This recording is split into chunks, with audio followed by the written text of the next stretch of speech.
Your AI search is thirsty, like really thirsty.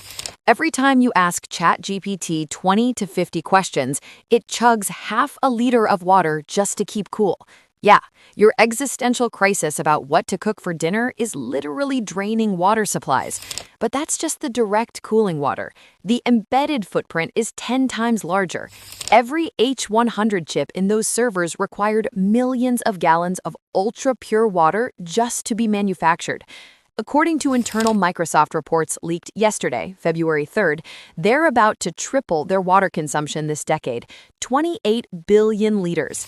And that number excludes the water used by power plants generating the electricity.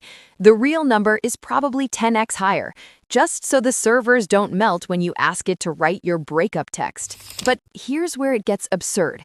Tech companies are now outbidding farmers for water rights. Farmers, the people who grow your food.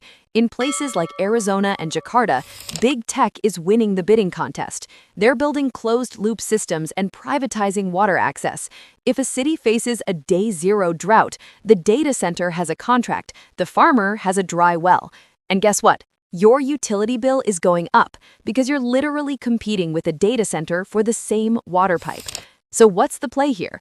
Forget the software stocks for a second. The real bottleneck is water infrastructure, desalination plants, closed-loop cooling systems, and watch for the 2026 EU AI Act. For the first time, tech giants have to reveal their total water-to-compute ratio. The era of secret thirst is over. Because if a data center loses access to water during a drought, that billion-dollar AI facility becomes a very expensive paperweight. So, next time you ask AI to summarize a movie you're too lazy to watch, just remember, somewhere a farmer is losing. Is your AI answer worth the drought? Drop your thoughts below and follow for more macro chaos.